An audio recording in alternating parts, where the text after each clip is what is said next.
you about our journey and how this wonderful filter came to you. Does that sound good? And so you're going to learn a few things tonight about the kinds of questions that you should probably ask about your water filter, and we're even going to do some chemistry, some all sorts of stuff.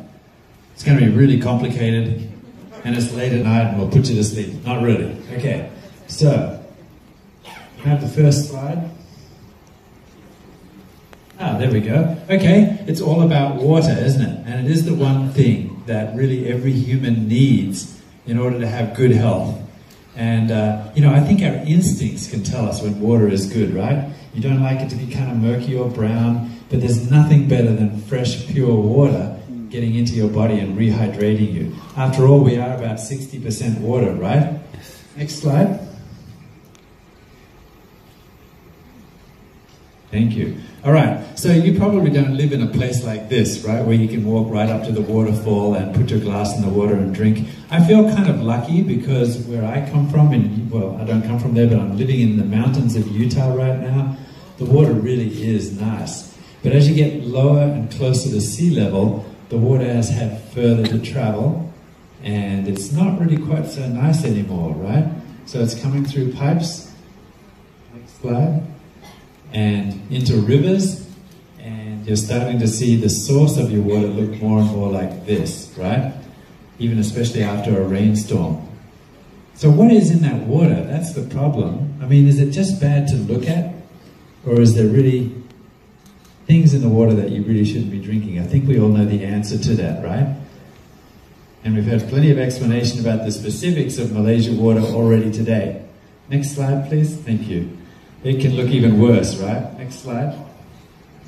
So, you know, you'd think, though, that over time that we would learn to look after our water, right? And with the technology and everything that we have. But I guess we're kind of in a race between, you know, the increased population and the increased demands on our infrastructure, and even sort of some things that you would consider to be modern progress. So here's a beautiful lake that has been spoiled by a mining accident, gold mining, right, that has completely ruined the water there. So our water is somewhat at risk. But no matter what the state of water in Malaysia, of course we already realized that the best solution would be, next slide, to perhaps drink it out of a bottle. Okay, let's go back, please. I don't know what's wrong with this clicker. I don't know if you can fix this or not, but it's not working. So when we drink the water out of the bottle, right, that is a good solution, you would think, but it is also starting to cause an impact on our environment, isn't it? And so the next picture here shows where the tide has washed in some of these old bottles that have been disposed of. And next slide, please. Thanks. Maybe the battery's dead on the clicker. And so you see a situation like this. This is not made up, this is real. And in fact, if you can just go to the next slide, the president of Nu Skin was with his family in Hawaii over Christmas and went out to the beach in Hawaii, where the beach is normally pristine, a piece of beach about as wide as this here, where there was plastic all over the beach. And so he had his children bring some garbage bags out and start to pick up the bottles and the pieces of plastic. And this picture is about halfway through their cleanup of just this small piece of beach. So it really is becoming a problem. And Nu Skin is becoming more aware, even in our packaging and our experience of, you know, how much of that goes to waste and what we need to do to sort of maybe be more environmentally conscious and look after the earth. And that is also something that can be contributed to by filtering your own water at home instead of having a bottle everywhere you go and buying these bottles. Okay, next slide. Thanks. So, how many people here boil their water even after it's come out of the filter? Yeah, interesting, isn't it? So you're so conscious about cleaning the water that maybe you don't even quite trust your filter. And so maybe it would be good to trust your filter so much that you feel like, you know what, when it comes out of the filter, I don't even need to boil it. And in fact, you know, as you boil the water, what happens if you keep boiling water, right? The level of water goes down. That's what it actually does then is it concentrates anything that may not be good in the water is actually being concentrated so that it's even stronger, right? A thicker brew of whatever it is that you don't want to consume. So boiling will certainly kill the germs and make it safe to drink from that perspective.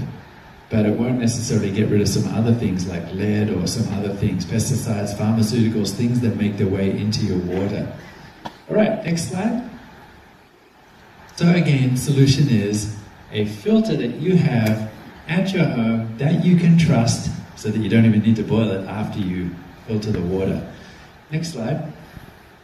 So I want to share with you a little bit about the journey that we went on as we were tasked with this opportunity to find the perfect technology for filtering water.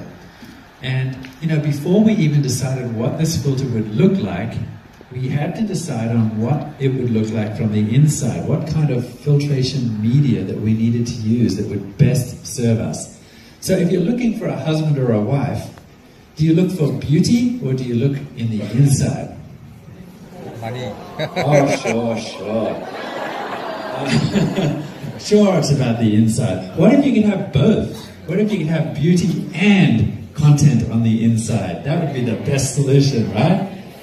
But it was important enough that we looked, you know, this is what's really going to give us the pure water, not just the looks. So let's look inside. Next slide.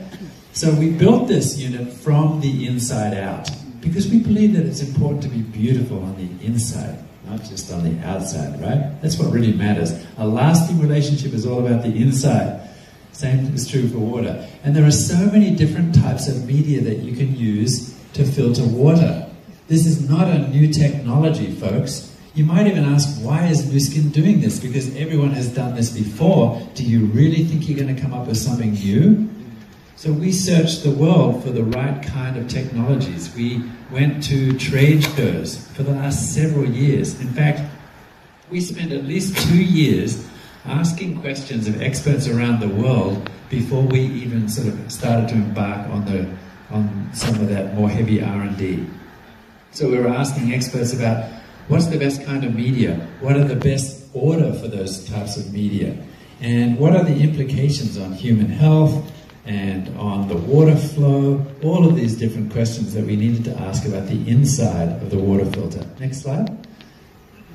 So lots of different types of media available, right? You can see a pleated filter there, you can see carbon, you can see granulated carbon, you know, all sorts of different technologies. Now, are they all the same? Are they all equal? Does the order matter? Do you need one stage in a filter, or do you need 2 or 3 or more? These are all the kinds of questions that we need to ask. Next slide. The other thing is, once we have decided on what kind of media to use, then how do you put that device together? And what we really wanted was a device that didn't take an engineer, next slide, to be able to put it together. We didn't want it to be so complicated, right? So it needed to be something simple now when it comes to the actual device. Next slide. Now, at this point, we were ready to start to order in units from around the world. We looked at units that we thought, yeah, that looks like a pretty good unit, let's order that. This is kind of one of the fun things that I get to do in my job, is I get to spend Dad's money to go and buy all of these fun things on the internet. Who doesn't mind doing that, huh? So this is kind of typical of what you might find when you order things. You'll get, you know, several pieces of this white pipe, and you'll get all sorts of little gadgets and connectors and some tools and maybe a couple of washers, and hope that you put them in the right place. This is real, folks. This is the kind of thing that you would order and be expected to put together. Does that look easy to you? So the first thing that we noticed was that the user experience in water filtration is not a friendly environment. You sort of need to have a plumbing degree or something, or call a plumber, or I don't know, an engineer. Next slide. Another thing was, you know, some of these units actually look quite nice on the outside, but when it's time to change the filter, it really became quite a task. And this is a real model that we looked at, where the first thing that we had to do to replace the filter was to force the cover off, and then we were faced with these 3 different units inside, and we didn't quite know which one was which, but each of them had to be disconnected. And you see, each of those points that need to be disconnected are a potential for a leak if you don't get it right. And this is something that you have to do with your water filter for the rest of its life. Your relationship with that filter is, you're stuck with changing all of those things every single time.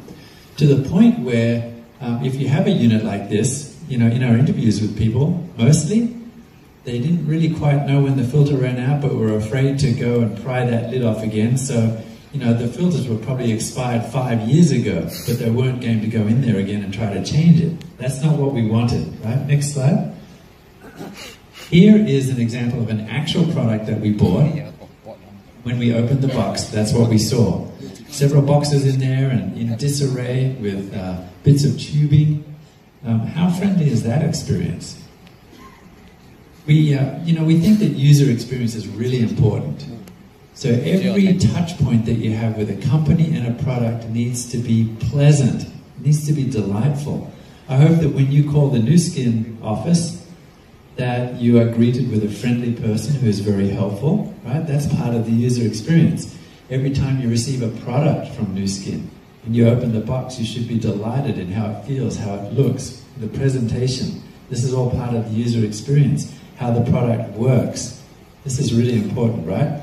And many of you, I think, are entrepreneurs and you want that for your customers, right? Right, so we don't want this kind of thing. Now, the size matters as well. How many of you have really huge kitchens? I don't see a single hand there. I guess Oprah Winfrey is not here with us today, right? Yeah, most people have kind of fairly humble kitchen. Space matters on those shelves, right? If the kids leave the toaster out, that's kind of a disaster in our family. There's no more room on the bench, right? So we don't want something that has a huge footprint, and we don't want something to look kind of ugly either, right? We want it to look classy. We want it to look nice. Next slide. And I don't really consider this to be classy. I think if I brought this home for water filtration, my wife would ask, why is there a motorcycle engine on my kitchen bench? Are you rebuilding the engine right now? Right? It needs to look good. It needs to look classy. Okay, next slide.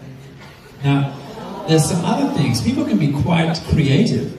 And, I applaud the person who, this is a real example. There's a wastewater issue with some types of filtration units, and this is part of sort of the inside-outside story that we're talking here.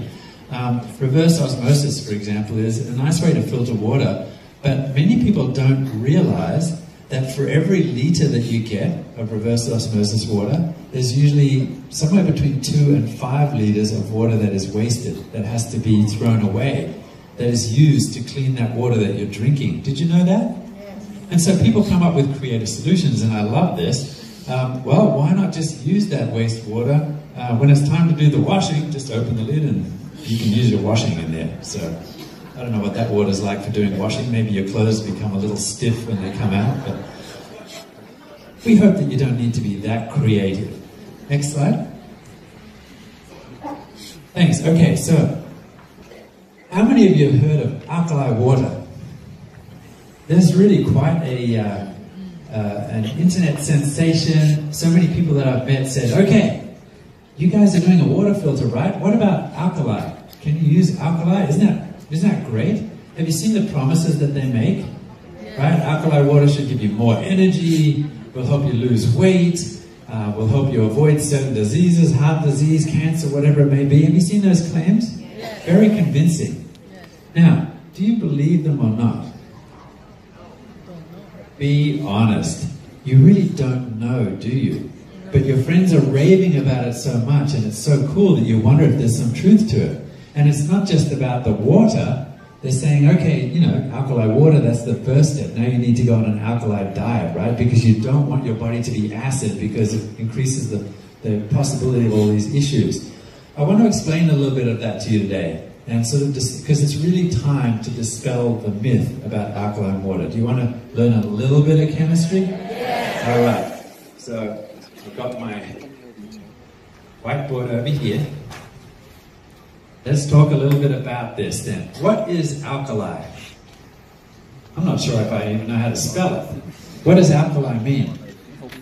Do you know what acid means? Right, acid. So really strong acid, spill it on yourself, not good, right? Kind of eats your clothes or whatever. So you've got acid, and then you've got what chemists call base, but really is the same as alkali, right? And too much alkali is really bad. That's like caustic, right? You might use it as a cleaning solution, but you don't want to get it on your hands. It burns just like acid. So, in the middle, you've got neutral, right? Now, it's described with a term called pH. Have you all heard of that? Yes. All right, what is pH? Anyone know what pH is? How do you measure pH? Is it in a color code? It's in a number, right? So pH, neutral pH is what? Do you know what number that is? 7. Yeah, okay. So you guys have done some chemistry. All right. Now, this pH scale, it's the pH scale, right? It's actually small p, big H. In chemical terms, everyone loves this. It's the negative log of the hydrogen ion concentration. The negative log of the hydrogen ion concentration. You know, that's just how the chemists write the equation, but it's really not that difficult, okay? If it's an acid, it's going to have hydrogen ions in the solution, lots of hydrogen ions. And the stronger the acid, the more concentrated the hydrogen ions. That's not so hard, right? Right? The important thing to remember, though, is it's a log scale. Now, what do I mean by a log? I mean, it's like something like this, right? Something that's a log, right? Now, a log really means sort of like multiples, tenfold multiples, right? So all you need to know is, now if I'm going towards acid, what's the next number going to be? 6. 6, right? Now, let's say you've got 10 hydrogen ions in this neutral acid, right? In this neutral situation. When you go to pH 6, you multiply that by 10, so now you've got 100 hydrogen ions. So 6 is 10 times more acid than 7, right? And so that means that 5 is going to be 10 times more acid than 6, right? So now you've got 1,000 of those little hydrogen guys in your teaspoon of water. When you go to 4, you've got 10,000, right? You with me? When you go to acid level 3, pH 3, how many hydrogen ions in your little teaspoon? 100,000. And by the time you get to 2, you've got 1,000,000, right? 1,000,000 hydrogen ions in that itty-bitty teaspoon of water. So this is like super acid, don't spill it on yourself, that's bad, right? That's what the log scale means. Right, now, it's the same in the opposite direction, right? It's getting smaller and smaller in the hydrogen ions. So now, what is alkali water? It's somewhere between 7 and 8. So, you know, maybe you've just got 1 hydrogen ion there. So, what happens now? If you are going to have, well, what is the pH inside your tummy? That's the question. When you eat food, is your stomach got acid in it or base in it? Acid. Acid, right? Nasty acid. And it's quite strong. Do you know how strong? Do you know what the pH level is in your stomach? Sorry? 1.5 to 2. Yeah, this lady knows. Are you a nurse, physiologist, chemist, biochemist? Awesome. Yeah, it's like around here. So we're talking about, you know, a million hydrogen ions in there per itty-bitty teaspoon, whatever it is. Now, do you think it's going to make the slightest bit of difference if you drink some water that is a little bit, you know, hardly any hydrogen ions in there? When you drink that water, is it going to make any difference to your tummy? No. It's like putting a grain of salt into an Olympic-sized pool. It makes no difference. Now, even if it did make a difference, you know that the body has this amazing ability to buffer itself, right? When you get hot, your body reacts by trying to cool it down. How does it do that? Sweat. Sweat, right? So the sweat evaporates off your skin. It's a natural cooling thing. This is called homeostasis, or the ability of your body to keep things the same. It's very important. Your body temperature is super important. If you start to get hot, overheat, then it can be life-threatening. It doesn't have to be very hot, right? Hyperthermia. What if your body gets a little bit too cold? It will try to compensate, right? You'll start to shiver, whatever you need to do to stay warm. If you stay too cold for too long, what happens? Death, right? So, keeping everything the same is one of your body's main functions. Now, do you think that pH in your blood and your tissue is as important as hot and cold? You better believe it, it is. And your body has amazing chemical methods to make sure that the pH in your blood and your tissue never changes. So you can go on an alkali diet, and you know what? You may change the pH of your pee. That's right, I said pee. Urine. But you'll never change the pH of your blood and your tissue. So it's not going to affect your health if you drink a slightly alkali water. It might taste a bit different. I don't know if you like that or not. But it's time to put that to rest, right? And if there's a company that sells you a water purifier that talks about the benefits of alkali, then I would not trust that company with my water purification. Okay? Are we on the same page? Yeah. Okay, I hope we're feeling good about that. That was one slide that took like 10 minutes, but it was really fun. Thank you. All right, next slide. I'm glad we got that out of the way. So we then started to then design it. Having come across all these different technologies, the first thing was we did find out some new technologies. We found out what the best technologies were that were available. And in this water filter that we started to design, then we put all of those best technologies, the proven science technologies, together in this package. And so I'd like to talk to you a little bit about that. And how much time do I have left? Do I have a timekeeper? All right, let me know. I have 15 minutes. Thank you. It's a big sign. Love it. Okay, so we started to design this. Next slide. And here are the criteria that we put together. First, an intelligent ultrafiltration, right? Ultra, meaning that's more than microfiltration. This is very high level of filtration down to very small levels. Next is fast installation, right? We want you to be able to put this together without all the complicated mess that sometimes is required. Next slide. Easy filter replacement. Remember, we don't want 3 or 4 filters with lots of points of leaking. We don't want you to be afraid of the unit. We want you to be confident. We want it to be easy. Next, elegant design. Because we don't want it to look like we are rebuilding the engine of my motorcycle on my kitchen bench, right? We want a small footprint because not everyone has a huge kitchen. And a closed system, right? We don't want wires and things that we have to redo every time we do the filter. And we don't really want wastewater either. Water is precious. We don't want to have to spend 5 gallons to get 1 gallon of clean water, right? So those were the criteria. And again, the user experience is super important. So let's talk then about the filter. Go ahead. This is what we produced. And next slide. This is what it looks like in your kitchen. Minimal, beautiful, classy design.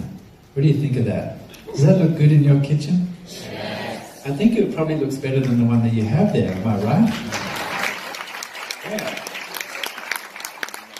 So, let's look at the Ultra Pure i4 technology. Next slide, let's look at the inside of the unit and show you what we designed. So first of all, there's the, if you just go back one notch, the top, easy to remove, and is a little bit translucent, so you can actually see the lights underneath, right? Those are the dimensions there, so I encourage you to write down those dimensions because you're going to go home to your kitchen and measure exactly where it's going to go, right? 200 millimeters by 130 millimeters. Now, the first thing that you notice when you unpack it is that from the rear of the unit, you can see, next, that there's no assembly required there. It's a 3-in-1 cable that is already attached to the unit, and it's permanently attached there, so there's no possibility of leaking or getting it connected wrong. And the next, the power cable is attached there as well to that outlet plug. So there's no problem mixing up water and electricity, right? Completely safe and all done for you. Next slide. This, I think, is one of the highlights of the unit. As we looked and went to the different trade shows around the world and around America to try to find the perfect diverter. Now, do you know what this is, this part? This is the part, of course, that attaches to your faucet. And so this is the part where you decide, you know, do I want tap water or do I want filtered water? And you need to press a button. So I have to maybe explain that, because what's available right now? Usually it's some kind of a clunky tap or lever or something. Hopefully you don't have to get a wrench out to do it. But it's not easy sometimes, right? And you want something that looks beautiful and that is really easily functional. And you can't quite see it from here, but this has, it's kind of an electronic thing, so you don't have to press it even very hard. You just touch it with your finger and it will change. Right? So it's super nice. We did not see this on any units that we looked at. This was a first for us, and it was necessary for us to get this unit at all costs. Alright, next slide. Right, now, the hardest part about a filter often is, how do I attach that, the filter, to my faucet? And so you need to have a kit that is self-contained, because I don't want to get my beautiful water filter and I'm excited about opening the box, and then I find out that there's something that I need that is not in the box, right? You need to be able to do it easily, and we have designed this so that you have 6 choices. One of these adapters will fit your faucet, never fails. You just find out which is the right adapter, and then you can attach it to your faucet. And the next thing is completely easy, is that you're just going to grab this and snap it onto that adapter. Right, so you're nearly there, and the next step really is just attaching the power, and your unit is done. Right, so easy, simple user experience. Next slide. So let's talk about the power of 3 inside the filter unit itself, right? So that's the design. It's beautiful, it's easy. Does it actually work? What is the technology that we've put inside? Next slide. So, oh, well, actually I didn't quite get there, did I?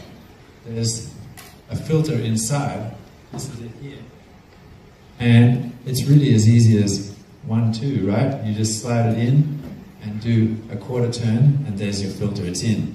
And so every time you need to change the filter, you just wait for that little orange light to go on and tells you that it's time for the filter to be replaced, usually about a year for an average family. Then what do? I'm going to take this out and put in the new one. How easy is that? All right, next slide. Yeah, no plumbing, no tools. Okay, let's move along. Okay, here's what's inside. Okay, you have a 4-stage filter. And in this one filter here, 3 of those stages exist, right?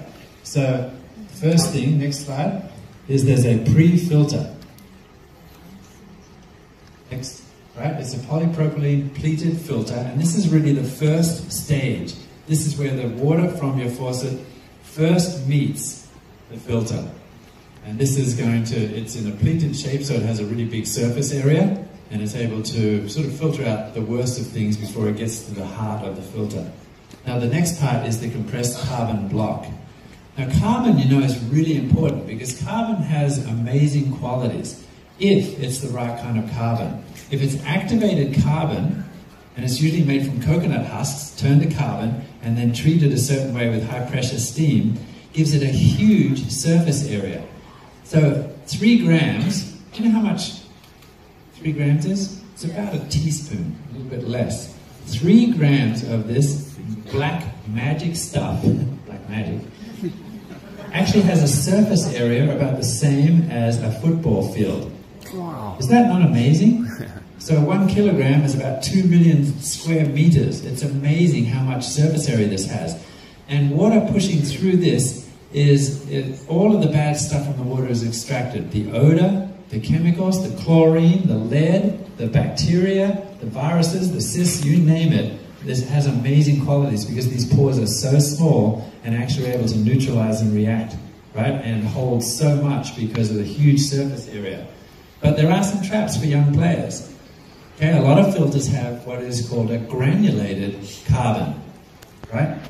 So just think of thick sort of grains of sand. So they make a granulated active carbon and they pour it in, and then they use that to filter. And that works really quite well. But it is known to have some problems, and it's called channeling. Water always finds the easiest path. You know that, right? And so you get what's called channeling, where the water doesn't actually go through all of the granules, but actually finds its way so that it doesn't have to get filtered. And that will always be a part of a granulated filter. So the next thing then is you need to have a carbon block. And with a carbon block, there are two ways of doing that. The first way is called an extruded carbon block, where you mix it with water and some binders, and then you push it through holes in a machine, and then you shape it to size. Right? Now, these are the things that we learned along the way. The extruded carbon block is not as good as the gold standard, which is the compressed carbon block, where you have a mold and using high pressure, you push the carbon into the mold.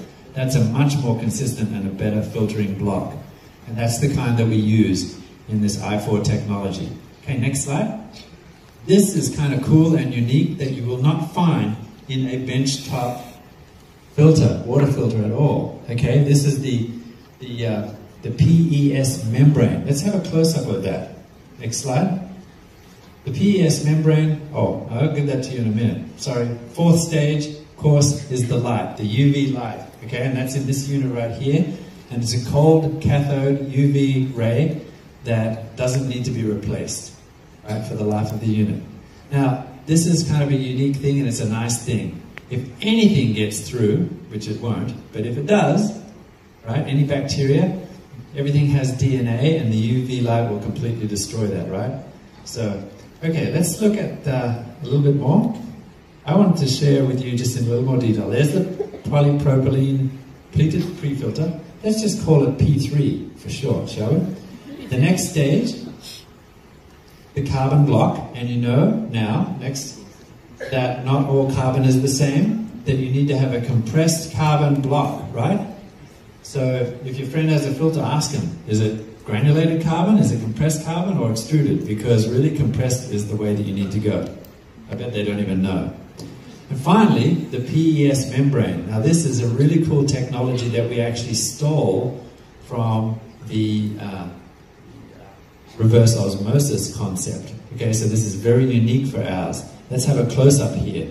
It has these bands that have very, very, very tiny pores in them. And so we had to increase the surface area by making these strands that look a little bit like the loops that are found in your kidneys, right? That are really, really good at filtering. And let's have a look at a cross-section of that.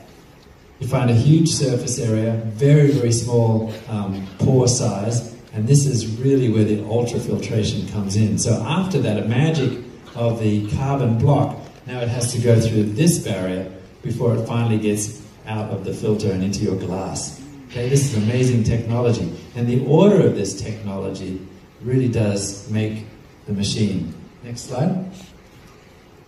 Right, and there's the ultraviolet, the fourth stage. So there is really why we call it. Do you know why we call it I4?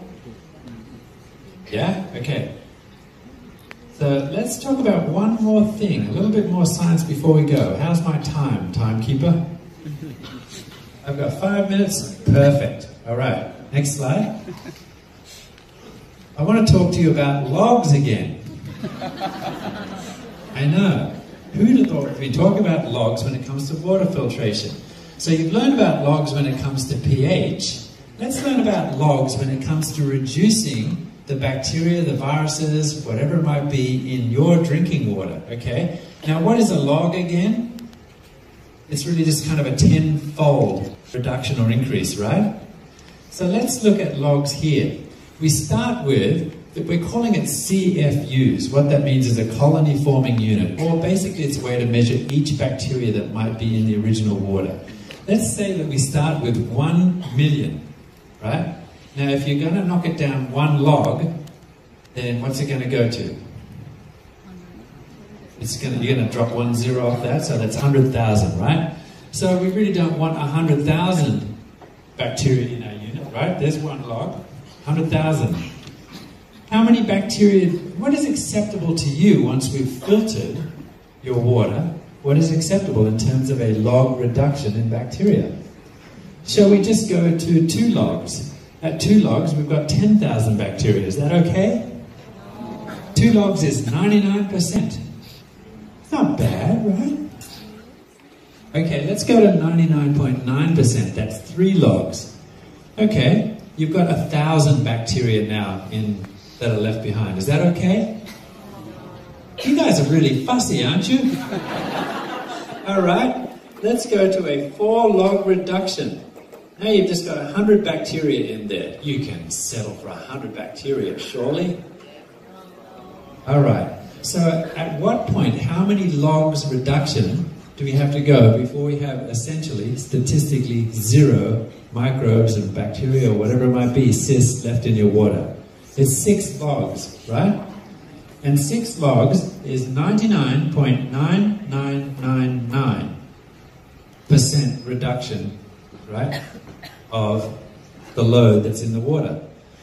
And that is the gold standard. That is what every water filter should achieve. Do we achieve it with this filter? That's the question. Because we built this based on looking at all of the best technologies that we could find in the right order. We put it in a sleek package that's going to look beautiful in your kitchen, but the real test comes when you have to do the test to find out what the log reduction is, and we find that it exceeds 6 logs. So we're there, right? I think that deserves a round of applause, don't you? Thank you. All right, we're nearly there. I've got a couple of videos and stuff that I want to show you. Let's go to the next one, next slide. Okay, now here's just a list of all of the things that we tested that we know that the filter can deal with. You'll notice endotoxins, bacterial, virus, cysts, all sorts of things. Particulates of certain sizes were tested, chemical reduction, spores, turbidity. You can see a check mark next to all of those things. But what's going on with the one at the top there? That one didn't work. Dissolved salts. Oh, okay, that's good, right? Yeah, those dissolved salts, things like calcium, magnesium, things that are in your water, those are good for you. And those actually help make the water taste good. So you don't want to get rid of those. So the filter is working really nicely. Let's look at a couple of videos that show how some of these things work. We're going to look at turbidity, and then we're going to look at chlorine. Okay, first video, please.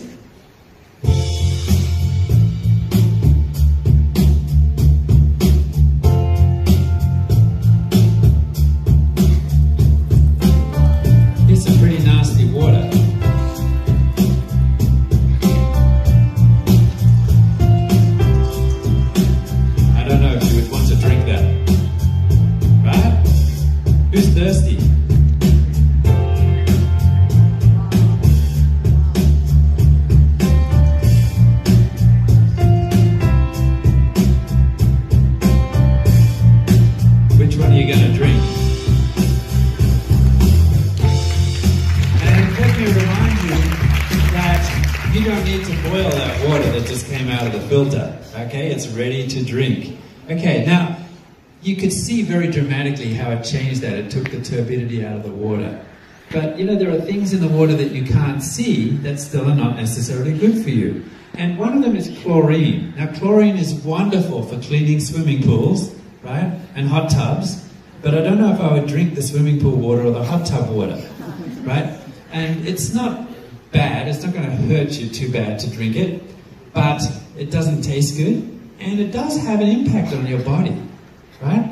For example, what we are learning, one of the cutting edge areas of science right now is the impact that the friendly microbes have that are in your body on your whole gastrointestinal tract, right? We have this symbiotic relationship with the friendly bacteria in the GI tract. And it turns out that drinking water that still has chlorine in it can actually impact that healthy population of bacteria that are in your GI tract. So that's another thing, for taste and also for your health. Once chlorine has done its job, maybe it's a good idea to get it out of there. So this next video will show you just quickly a test that we can do to show, does the i4 Ultra Pure technology remove chlorine from your water at the tap? Let's look at the next video.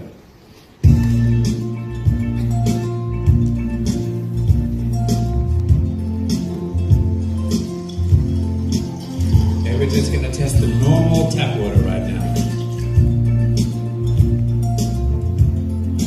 This is an indicator that will turn pink if there's any chlorine in the water. Okay, that's chlorine in the water. That's very typical of Malaysia tap water. Now we're going to touch the filtration side.